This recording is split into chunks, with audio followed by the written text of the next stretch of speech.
할렐루야.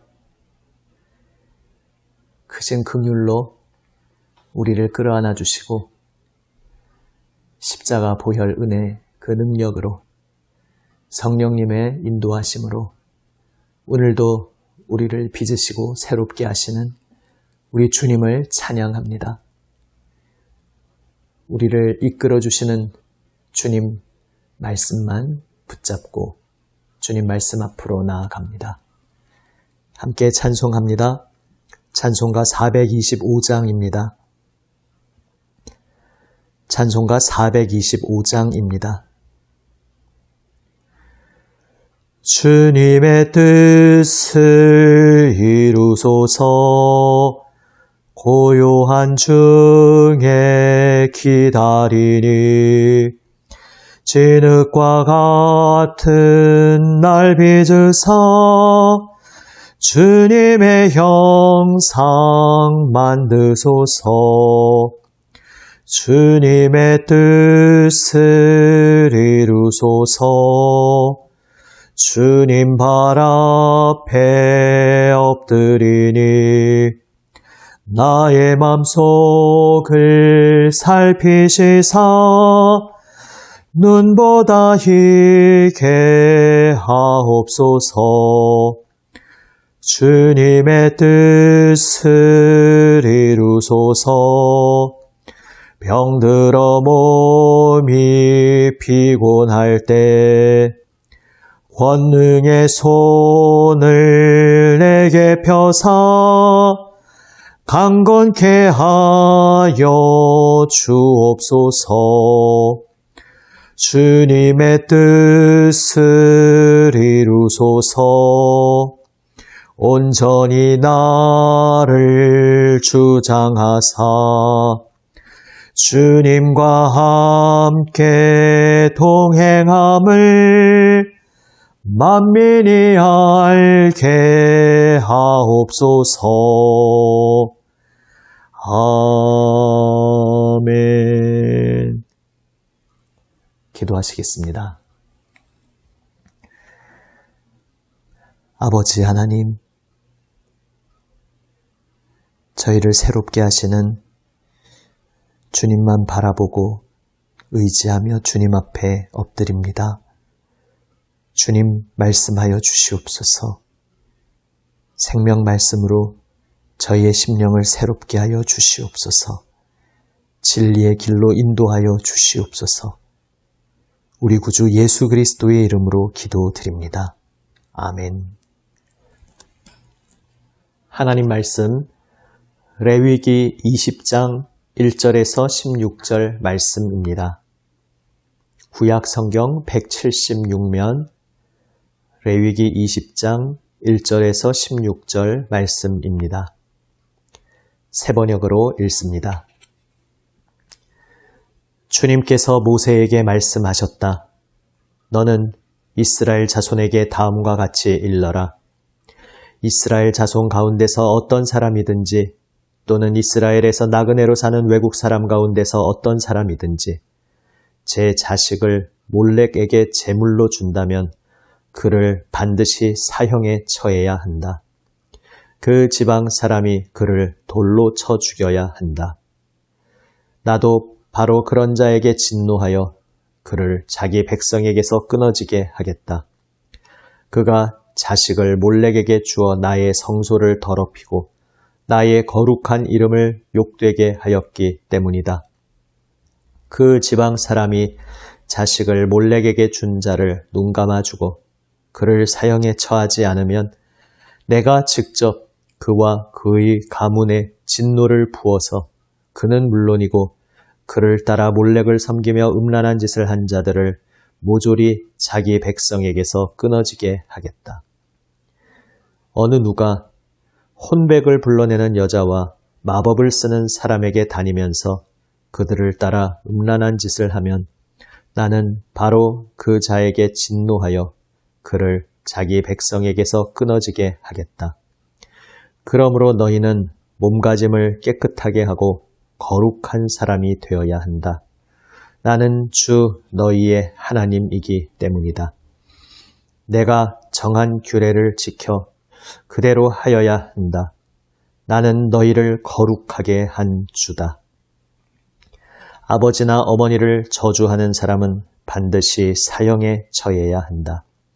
그가 아버지와 어머니를 저주하였으니 그는 자기 죄값으로 죽는 것이다.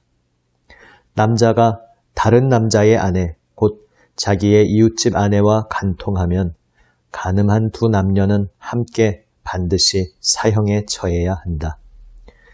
제 아버지의 아내와 동침한 자는 아버지의 몸을 부끄럽게 한 것이다. 그 두 사람은 반드시 사형에 처해야 한다. 그들은 자기 죄값으로 죽는 것이다. 시아버지가 며느리와 동침하면 둘 다 반드시 사형에 처해야 한다. 그들이 한 짓은 망측한 짓이다. 그들은 자기 죄값으로 죽는 것이다. 남자가 같은 남자와 동침하여 여자에게 하듯 그 남자에게 하면 그 두 사람은 망측한 짓을 한 것이므로 반드시 사형에 처해야 한다. 그들은 자기 죄값으로 죽는 것이다. 남자가 자기 아내와 함께 아내의 어머니까지 아울러 취하는 것은 악한 짓이다. 그 남자와 두 여자를 모두 불에 태워 처형해야 한다. 그렇게 해야만 너희 안에 역겨운 짓이 다시는 생기지 않을 것이다. 남자가 짐승과 교접하면 그는 반드시 사형에 처해야 한다. 그리고 너희는 그 짐승도 죽여야 한다. 여자가 어떤 짐승에게 가까이 하여 그것과 교접하면 너희는 그 여자와 그 짐승을 반드시 사형에 처해야 한다. 그 여자와 그 짐승은 자기 죄값으로 죽는 것이다. 아멘. 18장에서는 성적인 여러 가지 죄악들에 대해서 그것이 하나님의 창조 섭리를 역행하는 것이다. 이렇게 말씀하신 것이라면 20장에서는 그러므로 그러한 죄악들을 이렇게 처벌해야 한다 말씀하고 있는 내용입니다. 이 죄악들의 흐름을 보면 공통점이 있습니다. 하나님이 아닌 다른 존재, 우상을 섬기고 또 잘못된 방식으로 자기 자식을 제물로 바치는 이런 잘못된 방식으로 행하는 거짓 예배는 영적 간음입니다. 점을 치는 행위, 혼을 불러내고 마법을 행하는 그러한 행위들은 다 영적 간음의 죄입니다. 한마디로 마땅히 영광 돌려야 할 분에게 돌릴 영광을 거짓된 존재에게 돌리는 것이다. 이렇게 표현할 수 있습니다.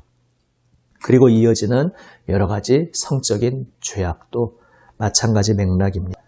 성은 하나님께서 주신 아름다운 선물이고 하나님이 허락하신 그 부부관계 안에서 하나님 허락하신 그 배우자와의 1대1의 관계 속에서 누리도록 주어진 것인데 그 성을 오용하고 타락시켜서 하나님께서 명하시지 않는 잘못된 대상과 그런 성적 관계를 가지는 것은 우리의 영혼을 파괴하고 무너뜨리는 그러한 행위다 말씀하고 계신 것입니다.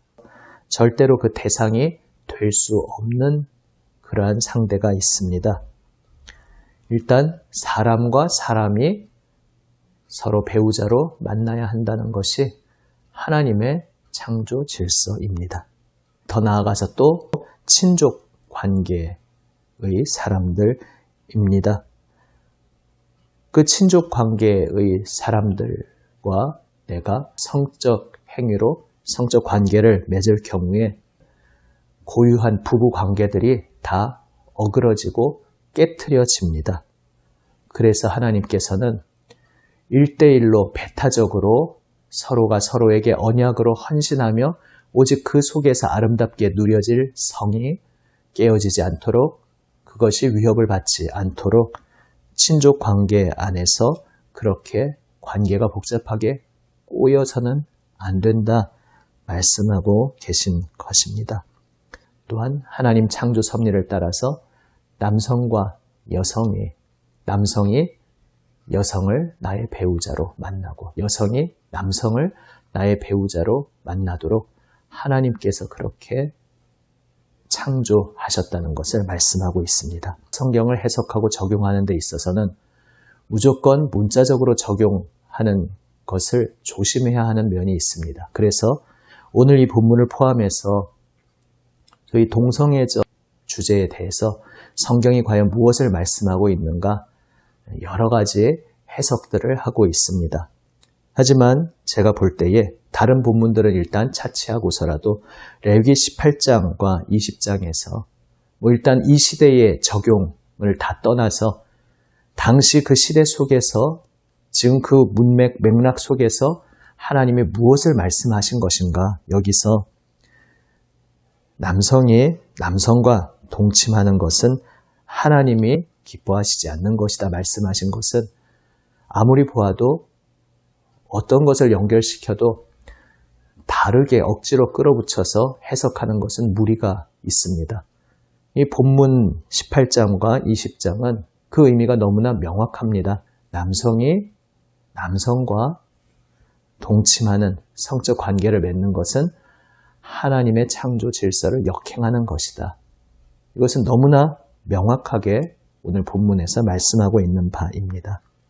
그런데 20장은 이러한 일을 행한 자를 사형에 처하라 말씀하고 있습니다. 이것을 오늘 우리 시대에는 어떻게 적용할 수 있겠습니까? 오늘의 말씀 묵상에서 너무 자세히 말씀드리기에는 시간이 부족합니다. 아주 간단히 원론적인 것을 말씀드리면 지금 이 레위기의 맥락은 국가 공동체로 부름받은 그리하여 사법체계를 갖추고 그 자체로 재판하고 처벌하며 특별히 이 공동체는 그 주변의 이방과는 구분되어서 이 공동체 안에서는 하나님의 법도가 집행되어야 한다는 그러한 맥락 속에서 선포되고 있는 말씀입니다. 그래서 너무나도 당연히 오늘날 이 신약의 시대 이제 새 이스라엘로 부름받은 교회 공동체가 이 세상 속에서 차지하고 있는 위상과 세상과 맺고 있는 관계성은 구약의 이스라엘과는 좀 다릅니다. 지금 이 하나님을 알지 못하는 세속 사회 속에서 구별된 신앙 공동체로 서 있는 교회가 오늘 본문에서 지적되고 있는 그러한 행동들에 대해서 그것은 하나님의 창조 질서를 역행하는 것입니다. 이렇게 말할 수 있지만 그것에 대해서 오늘 본문처럼 문자적으로 사형에 처한다든지 그렇게 물리적인 어떠한 행동을 당연히 할 수 없는 것입니다. 그러면 우리 시대는 이 말씀을 어떻게 적용할 것인가? 이것에 대해서 대표적으로 잘 보여주고 있는 것이 고린도전서 5장 말씀입니다. 오늘 이 레위기 20장 본문 가운데에서도 이제 자기 아버지의 아내, 계모를 의미하는 것이죠. 아버지의 아내와 동침하는 자를 사형에 처하라 말씀하고 있는데 고린도전서 5장에 보면 고린도 교회에서 당시 그런 일이 일어나고 있었음을 보게 됩니다. 그런데 사도가 책망합니다. 그러한 일이 교회 공동체 안에서 벌어지고 있을 때 그것을 바로잡지 않고 그냥 내버려 두고 있는 것이 어찌 잘한 일이라 하겠느냐 하면서 이제 그 죄악 가운데 머물러 있는 일을 출교해야 한다 말씀하고 있습니다. 그런데 그 출교의 목적은 그의 회개와 영적인 회복을 위한 것이라는 전제를 달고 있습니다. 그 영혼이 그리스도의 구원에 참여하게 하기 위함이다. 이렇게 말하면서 회개와 영적 회복을 전제로 해서 엄중하게 죄악으로 다뤄야 한다 말씀하고 있습니다. 그런데 여기서 우리가 또 하나 중요하게 생각해야 할 주제가 그래서 여기서 파생됩니다. 강하게 책망하고 있지만 그들의 회개와 영적 회복을 전제로 하면서 치리해야 함을 말하고 있습니다. 그 말은 이제 그들이 우리가 하나님 뜻을 역행하는 자리에 있었습니다. 깨닫고 진심으로 회개할 때에 다시 공동체 안으로 받아들일 수 있어야 한다는 것입니다.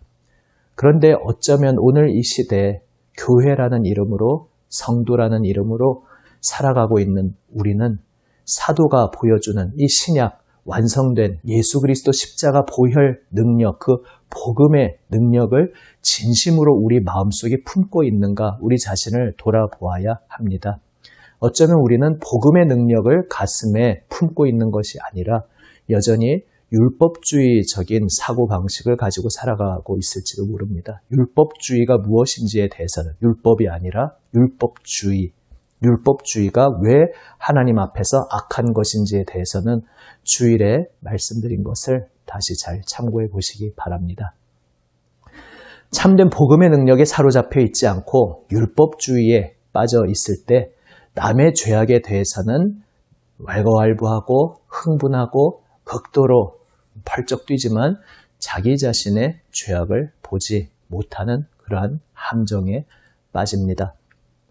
복음에 사로잡혀 있는 교회는 교회 안에서 하나님 보시기에 적절치 않은 그러한 일들이 일어났을 때 그들이 그것이 잘못이라는 것을 깨달을 수 있도록 온유함과 사랑으로 권면해야 하고, 그런데 그 권면을 받아들이려 하지 않을 때에는 마지막 선택으로 출교에 치리를 하게 되는데, 마지막 선택이었음에도 불구하고 결국 그 과정 속에서 그들이 주님의 뜻 앞에 다시 마음이 돌아왔을 때 교회 공동체는 다시 그들을 넉넉히 받아들일 수 있는 것입니다. 그것이 복음의 능력에 사로잡혀 있는 교회의 모습입니다. 하지만 오늘 이 시대 우리 한국 교회 또 세계 교회 과연 그럴 수 있을까?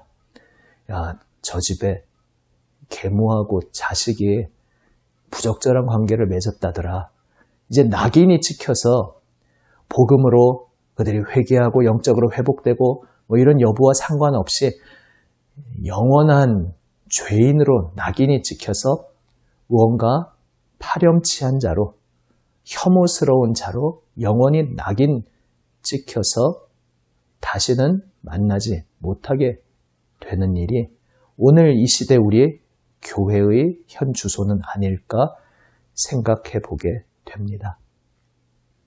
하나님이 죄는 죄다라고 말씀하신 것에 대해서 시대가 바뀌어도 우리가 성경을 정확히 해석하면서 하나님께서 아니라고 하시는 것은 아니라는 것을 우리는 명확히 붙잡아야 합니다. 그러나 그 속에서 우리가 율법주의적인 태도로 이 모든 일에 접근하고 있는 것은 아닌지, 정말로 우리는 복음의 능력에 사로잡혀서 여기에 다가가고 있는지 우리 자신을 돌아보아야 합니다. 또한 동성애적 성향과 동성애적 성행위를 우리가 또 잘 구분해서 생각해야 합니다.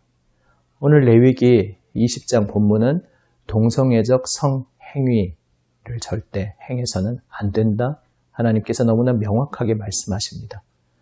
그런데 동성애적 성향을 내가 타고났다 이렇게 느끼는 그러한 고민 중에 있는 분들, 그러한 이들에게 우리가 어떻게 관계를 맺어갈 수 있을 것인가, 이것을 우리는 잘 생각해 보아야 합니다. 아까 말씀드린 대로 우리가 율법주의적인 자리에 서 있을 때는 저 사람들은 계모와 자식이 부적절한 관계를 맺었어. 영원히 낙인을 찍어 버립니다. 그러나 복음의 능력에 사로잡혀 있을 때에는 아닌 것은 아니라고 말하지만 또 다시 그 모든 것들이 우리의 죄악을 잊어버리시는 그 주님의 은혜를 함께 누리는 자로서 다시 끌어안고 다시 함께 걸어갈 수 있는 바로 그러한 길을 걸어가는 것이 복음의 능력에 사로잡힌 교회입니다. 동성애적 성향에 대해서 너와 예수 그리스도 이름을 믿고 복음의 능력으로 그게 교정되어야지, 변화받아야지, 고쳐져야지 이렇게 쉽게 단정적으로 말해버리는 것은 참 조심스러운 부분입니다. 이를테면 지금 이 시대 속에서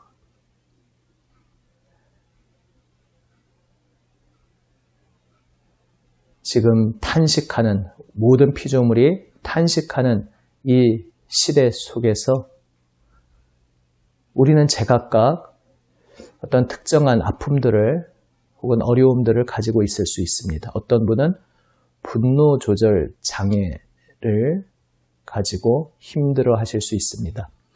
만만한 사람 앞에서는 막 화를 쏟아내고 나보다 강한 사람 앞에서는 아무 소리도 못하는 그러한 짝퉁 분노 조절 장애 말고 진짜로 분노 조절 장애로 고생하는 분도 있을 수 있습니다. 우울증으로 고생하는 분도 있을 수 있습니다. 전에 어떤 분은 이야기하셨습니다. 우리가 정말로 예수님 잘 믿고 믿음 안에 바로 서 있으면 우울증 같은 거는 그리스도인은 걸리면 안 되는 거 아닌가. 우울증 걸리는 건 좀 믿음 안에서 잘 바로 서 있지 못하다는 것 아닌가 이렇게 표현하셨습니다. 하지만 거기에 그렇게 쉽게 동의할 수 없습니다. 그렇게 쉽게 생각해버릴 문제가 아닙니다. 오늘 이 시대에 우울증으로 고생하다가 안타깝게도 극단적 선택에까지 가는 분들이 종종 있습니다. 믿는 분들 가운데에도 있습니다. 그러면 그렇게 스스로 생을 포기했다고 해서 그것을 그저 정죄할 문제인가? 우울증이 무엇인지에 대해서 우리가 잘 생각해 보아야 합니다. 너 예수 그리스도의 이름으로 성령 체험하고 복음의 능력으로 변화되어서 우울증 그까짓 것 빨리 극복해야지 이렇게 쉽게 말할 수 있는 것이 아닙니다. 우리가 예수님 믿고 복음의 능력으로 새로워짐을 분명히 얻었고 그런데 그 새롭게 빚으시는 손길 우리는 현재 진행형으로 계속 그 과정을 겪으며 걸어가고 있습니다. 장차 예수님 다시 오실 때에 모든 완성이 이루어질 것입니다. 그러나 그때까지 우리는 계속해서 현재 진행형 속에 있습니다. 너무도 쉽게 우울증 따위는 은혜 받고 온전한 믿음으로 빨리 고쳐야지. 너희 그 동성애적 성향은 빨리 회개하고 빨리 고쳐야지. 이렇게 쉽게 말할 수 있는 것이 아닙니다. 우리는 정말 복음의 능력에 사로잡혀 있는 교회입니까? 혹시 우리 성도들 가정에도 이제는 이 시대에 내가 사실 동성애적 성향을 가지고 있는 것 같습니다. 이렇게 고백하는 자녀들이 나올 수 있습니다. 그러면 그 자녀, 그 가정은 교회 공동체에서 어떻게 자리매김하게 되겠습니까? 낙인 찍혀서 영원히 축출되어 버리는 것이 십중팔구 일어날 수 있는 그러한 상황이 지금 한국 교회의 모습일 수 있습니다. 우리가 지금 율법주의의 토대 위에 서 있는지 아니면 진정한 복음의 능력에 사로잡혀 있는지 우리를 돌아보아야 합니다. 아닌 것은 아니라고 말할 수 있고 명확하게 그 진리를 붙잡고 있으면서 그러한 가운데 우리 모두가 모든 피조물이 고통 속에 신음하는 그 속에서 함께 탄식하며 예수님 다시 오실 그날을 기다리며 우리 모두가 빚어져 가고 있고 우리 모두가 현재 진행형 가운데 있다는 것을 기억해야 합니다. 그것은 우리가 내가 결심하고 고쳐야지 한다고 해서 하루아침에 확 바뀔 수 있는 문제가 아니라는 그러한 동일한 맥락에서 지금 모든 피조물이 탄식하고 있는 가운데 우리 모두가 함께 탄식하고 있다라는 그러한 맥락에서 말씀드리는 것입니다. 우리가 탄식하며 함께 현재 진행형으로 걸어가고 있는 이 시대 속에서 진정한 복음의 능력으로 살아가는 것이 어떤 것인지 주님 앞에 엎드리며 오늘 이 본문을 우리 가운데 묵상하면서 오늘 이것을 묵상하면 좋겠습니다. 주님, 모든 피조물이 탄식하는 가운데 성령의 첫 열매를 받은 저희들도 함께 탄식하고 있는데 주님, 저의 연약함을 아십니다. 여전히 탄식하며 주님의 빚어가심 가운데 제가 바뀌어 가고 있지만 여전히 하루아침에 쉽게 바뀌지 않는 저의 속에 아픔, 연약함을 주님 알고 계십니다. 그런데 저의 이 모든 것에도 불구하고 예수님, 저를 십자가 보혈 은혜로 넉넉히 끌어안아 주시고 오늘도 저를 인도하고 계시니 감사드립니다. 고백하면서 오늘 내가 어느 자리에 서 있는지, 나는 율법주의적인 토대 위에 서 있는지 아니면 복음의 능력에 사로잡혀 주님 앞에 엎드리고 있는지 말씀 속에 우리를 돌아보기 원합니다. 기도하시겠습니다. 아버지 하나님, 주님 생명 말씀에 사로잡혀 살아가기 원합니다. 율법주의가 아니라 예수님의 그 복음의 능력에 사로잡혀 살아가기를 원합니다. 주님, 우리의 모든 것을 다 한 몸에 짊어지시고 십자가에서 우리 주님께서 생명 내어주신 그 놀라우신 은혜, 그 놀라우신 행동, 그 의미를, 그 뜻을 저희가 더 깊이 깨달아 알게 하여 주시옵소서. 우리 구주 예수 그리스도의 이름으로 기도드립니다. 아멘. 하늘에 계신 우리 아버지, 아버지의 이름을 거룩하게 하시며 아버지의 나라가 오게 하시며 아버지의 뜻이 하늘에서와 같이 땅에서도 이루어지게 하소서. 오늘 우리에게 일용할 양식을 주시고 우리가 우리에게 죄 지은 자를 용서하여 준 것 같이 우리 죄를 용서하여 주시고 우리를 시험에 들게 하지 마시고 악에서 구하소서. 나라와 권능과 영광이 영원히 아버지의 것입니다. 아멘. 오늘도 우리에게 주시는 말씀 주님 앞에 붙잡고 엎드리며 기도로 나아갑니다. 자막 참조하시며 주님의 몸된 교회들을 위해서, 남인천 교회를 위해서, 또한 세상을 위해서 중보하며 나아갑니다. 특별히 수해가 극심하게 곳곳에서 일어나며 많은 이들이 인명피해와 재산피해를 입고 있습니다. 주님께서 긍휼로 이 재해를 멈춰주시고 생명 잃은 이들, 그 가족들의 마음을 위로하여 주시고 여러 가지 피해 입은 이들의 삶을 치유하여 주시기를 특별히 함께 기도하기 원합니다. 기도하시겠습니다.